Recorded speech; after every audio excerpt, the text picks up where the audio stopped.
Venezuela's interior minister asks prosecutors to investigate Juan Guaido for his links with Colombian paramilitaries.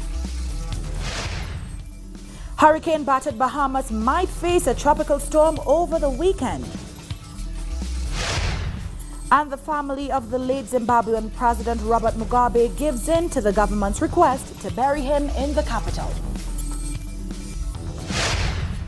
From the headquarters of Telesur English in Quito, Ecuador, this is From the South. I'm Doris Polo.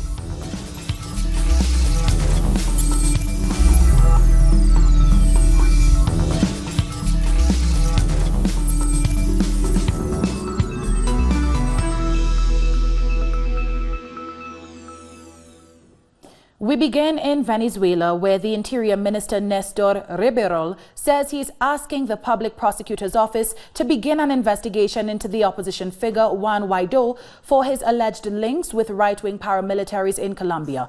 On Wednesday, video emerged of Guaido being escorted over the border by members of the Ras Rojos group.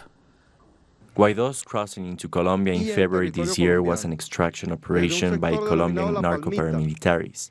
They provided him with security and escorts to cross the border from La Palmita in the Venezuelan state of Táchira to Puerto Santander in Colombia. The paramilitaries placed these communities under a 24-hour curfew to avoid Guaido being seen. That was part of the agreement. All this evidence of a direct link between Guaido and the top leaders of this paramilitary organization in Colombia, the Ras Rojos, is further proof of his connection with all the terrorist acts planned against Venezuela to attack its democratic stability and peace. The government will hand all the evidence over to prosecutor's office so they can begin the appropriate investigations and serve justice. The video referred to was filmed on the 23rd of February this year. It shows Guaido running across the border bridge from Venezuela into Colombia. He is escorted by a group of men who have been identified as members of the Ras Rojos, a Colombian paramilitary group that operates in the region. At the time, Guaido was under a court order not to leave Venezuela. President Nicolas Maduro referred to the video of Guaido on Thursday evening. Yesterday, we saw clearly demonstrated the links between Colombian drug traffickers and the Venezuelan right wing. There are the pictures. Nobody can deny it. Did you see it? The video of the self-proclaimed Guaido with 3 drug dealers on the border with Colombia. Paramilitary killer drug dealer. Now, the appearance of Juan Guaido with paramilitaries has been causing waves in Colombia too. Our correspondent Jose Manuel Jimenez reports from Bogota. Reactions here in Colombia to these pictures of Juan Guaido were not slow in coming. Senator Paloma Valencia of the governing Democratic Center Party said that public figures never know when their photo will be taken or with who, as a way of trying to justify those images released by the Venezuelan government and which have been circulating widely on social media.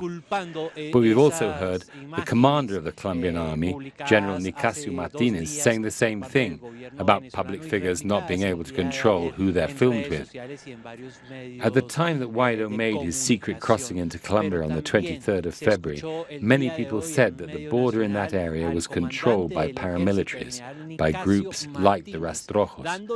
And the human rights defender Hernán Cañizares says that paramilitary groups declared an armed stoppage in the area at that time. General Martinez also said that he and the army had no knowledge of or role in Guaido crossing the border, which raises the question, what is the army doing on the border if it's not carrying out its constitutional mission to guard Colombia's frontiers? The army head in fact indicated that it was other bodies that carried out the operation. So that raises another question: which organizations of the Colombian state or some other foreign intelligence agencies were supporting that operation, and what is their relationship with this paramilitary group? And also, why has Guaido himself not been able to explain the video? These are questions that many people here in Colombia are asking. Earlier on Thursday, Venezuela's socialist youth marched to condemn the threat of attacks from Colombia. These young people, between the ages of 15 and 30, are members of the youth wing of the United Socialist Party of Venezuela, the organization created by Hugo Chavez in 2008 to develop new leaders of the Bolivarian revolution. Their message is against war and sanctions and in favor of peace. Here you can see very happy young people in the streets of Caracas, showing the Venezuelan opposition and the world that Venezuela is happy and at peace. Today, they celebrate 11 years of existence, and they march to support President Maduro and the Bolivarian revolution amidst all the challenges. Today we have a revolutionary vanguard of young men and women from all over Venezuela who are constantly learning and taking on various positions as lawmakers, mayors, councillors. They are fighting for the country. The crisis and the tightening of the blockade have become a great political school for the youth. We are going to work in production, but overall in creating awareness. We are here to combat the blockade and the unilateral measures. We are here to defend our country, regardless of what happens. They're also keeping a close eye on the situation on the Colombian border. The message coming from this mobilization is of brotherhood and fraternity with the people of Colombia. The youth march for peace and dialogue between both countries. Venezuela's Foreign Minister Jorge Arreta has publicly condemned the U.S. sanctions against his country at a United Nations meeting in Geneva. The unilateral coercive measures not only since the moment they are applied, but immediately after they are announced, cause a violation of human rights of citizens, and the United Nations should reject this. The mere existence of those sanctions, which are completely outside of international law. We proposed that the Human Rights Commission, that the aspiring members or current members, if they want to be accepted inside it, should ensure that they do not apply or have applied unilateral coercive measures, and even that they rejected them altogether. Any country that does not condemn these sanctions is an accomplice. Earlier on, we sat down with senior economist Pedro Pais to discuss the far-reaching effects of the U.S. blockade on Venezuela and other countries. The economist warned that the bullying policies of the Trump administration will have a boomerang effect, putting a chokehold on the U.S. economy as well in the long term. First of all, you have the violation of the human rights of people, including kids. Remember the interview 20 years ago to Madeleine Albright saying it is justified to kill 500,000 kids in Iraq because in the name of democracy and freedom. And the same is today. What is the cost for Cuba of these decades and decades of economic blockage? What is the cost for Iran? What is the cost of the disturbances in terms of not only the standards of living, but also in terms of health, in terms of some vulnerabilities, even facing natural catastrophes? You have to pay attention to this situation in terms of the geo-economy of and the logistics of the international trade. If you put this in the context of the international war, the international commercial war, the currency war, the financial war, you have a full distortion of the so-called free market. Right now, the WTO, the World Trade Organization, is totally futile, is totally unuseful because with the bullying policies of the United States, you have a distortion of all the chain values that includes even enterprises in the United States. Shifting gears now, teachers in Colombia held a 24-hour strike to highlight the ongoing murders and threats against their colleagues. They're calling on the government to uphold the peace agreement and ensure that schools are recognized as places of peace. They believe this will help to dismantle the paramilitary groups in the country. This 24-hour strike on behalf of teachers has to do with the right to life and trade union exercise in the country, in the wake of recent threats to the executive of the Colombian Federation of Educational Workers, FECODE, by the paramilitary group Águilas Negras. This year alone, more than 720 teachers have been threatened, while more than 10 have been killed, and the threats continue. Just this week, they threatened several regional trade union leaders. That's why the situation is critical. Teachers in Casanare, a rural community, are also victims of the armed groups who intimidate them, yet complaints don't bring any results. The human rights concept identifies the right to life, integrity, health, and certainly there are no guarantees for us to work safely. There is no decent health care. Our rights are being trampled on, and that is why we are rallying. The violence against teachers increases when they demand better working conditions, like in Utica, Cundinamarca. The community has gone 8 years without a school after an avalanche, and the department's education secretary has done nothing. Firstly, we have not been given the physical infrastructure to carry out our duties. Secondly, we are threatened for making demands for our rights and a decent education. And lastly, we receive no support from the people or the government. The state's response to these aggressions is to transfer the teachers to other regions, rather than disassemble the armed groups or the people behind the threats and murders. As the Bahamas reels from the effects of Hurricane Dorian, Barbados Prime Minister Mia Mottley laments that the Caribbean receives the brunt of climate change. Details in a moment.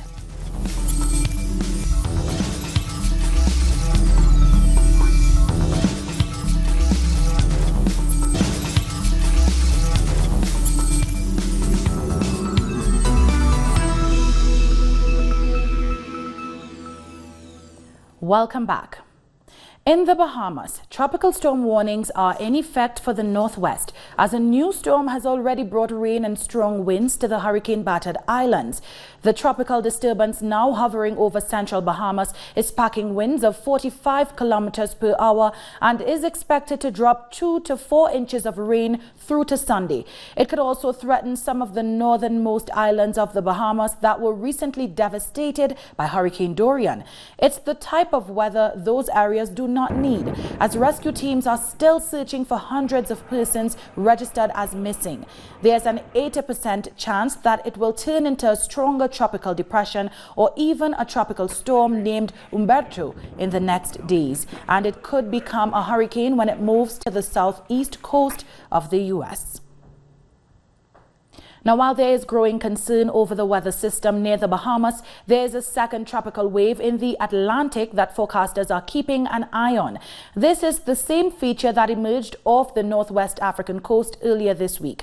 Early Friday morning, there were no signs of organization with this Cabo Verde system, but there is plenty of time for that to occur. Forecasters expect this disturbance to become better organized early next week as it approaches the Lesser Antilles. While the Caribbean has made only a minor contribution to global climate change, the region is on the front line of the massive risks and devastation it is causing. This concern was raised by Barbados Prime Minister Mia Mottley, who was at the Diamond Ball hosted by Barbadian pop icon Rihanna on Thursday evening. I don't believe that the whole question of halting or reversing climate change is beyond human ingenuity, and I'm going to speak about it tonight. And therefore I think that as a world, as a global community, we need to be able to invest in it. And equally for us in the Caribbean, very often we're invisible to most people, but we say that we are needed in the battle because we are on the front line. We didn't cause this battle, but we are the first victims to be affected, us and the Arctic and Antarctic summer sheets and Greenland. And we need 1.5 degrees as a cap in order to survive, but the world is already talking about 2 degrees. So those are the kinds of battles that we're fighting, and Rihanna really has been holding her hands on a number of these issues. You hear her voice on what's happening in the Amazon, you hear her voice on Dorian, and this is not going to stop. Every month you're hearing about a different climatic event, every week in fact. And I don't know when everybody's going to wake up and realize this is real. This is not a dream. This is not a projection. This is what we are living. The Monitoring Committee of Barbados Economic and Recovery Transformation Program, referred to as BERT, has expressed concern about a number of delays in key projects designed to boost the economy. BERT was introduced last year in a bid to revive the island's economy. However, there have been setbacks with the Sandals Beaches, Blue Horizon and Hyatt-centric hotel projects. This could have an effect on the country's overall growth. At the same time, the BERT Committee's latest report shows Barbados' foreign reserves were a healthy $938 million. That's way ahead of a target of $893 million. And public institutions' arrears stood at $185 million, leaving plenty of wiggle room from a target of $284 million. It will heat up quite shortly in terms of... U.S. authorities have charged Reynaldo Verde, the deputy director of Belize's tax service department, with attempted extortion and interference with commerce by means of extortion. In a release, the Belizean government has responded to the arrest of its top public sector officials, saying Verde's employment status is now under scrutiny. The release adds that as more information becomes available, Mr. Verde's employment status with the government will be put before the Public Services Commission for consideration. The allegation against Verde is in connection with a real estate development in northern Belize. A U.S. citizen has alleged that Verde extorted them. In other news, both Dominica and Antigua and Barbuda are expected to finally receive funds from the Caribbean Strong Concert, which was put on in 2017 to assist with relief efforts after the destruction caused by Hurricanes Irma and Maria. Concert organizer and chairman of the Dominica Antigua Relief Fund, Darwin Telemac, says the first payment will be given to the Barbuda Council and Dominican Tourism Minister next week. 2 years ago, regional artists performed in those concerts across several islands toward that relief. To date, the money has not been distributed. Antigua's Prime Minister Gaston Brown had called on the show's organizers to hand over the funds collected. A group of environmental activists in the north of Honduras has been sent to a maximum security prison where they are not even allowed visitors. Their communities say they fear for their lives. In the community of Guapinol, people began a struggle to get the mining company, Pinares Investments, out of the region. They say it threatens their river. As a result, the leaders were charged and 9 of them sent to prison. We want to tell the public that these defenders of water and life have been subjected to torture and other cruel, inhuman treatment by the prison authorities. One of them was dragged to prison in his underwear. Both the lawyers and relatives of the environmental activists have gone to various local organizations to try to get justice for the prisoners, who have been treated as though they were dangerous criminals. It is very sad what they are going through. My daughters are very close to their father, and I have come here to ask these organizations, like CONADE, to help us get at least a family visit. Honduras has been described by international bodies as one of the most dangerous countries in the world for environmental campaigners. More than 150 of them have been killed in the last 9 years, and more than 500 have been put on trial, while 300 mining concessions have been granted without public consultation. When they send leaders with no criminal record to high-security prisons, they are sending a clear message to all those who defend their land and the environment.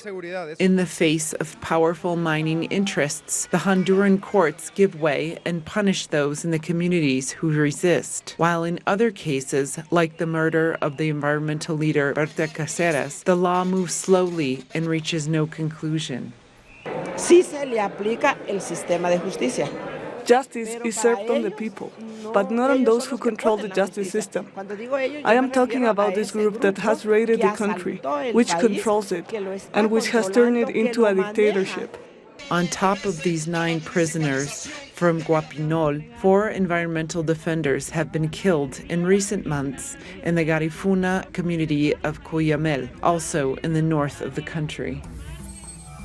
We'll take a short break now. When we come back, South Africans are protesting gender-based violence in the workplace. Don't touch that remote.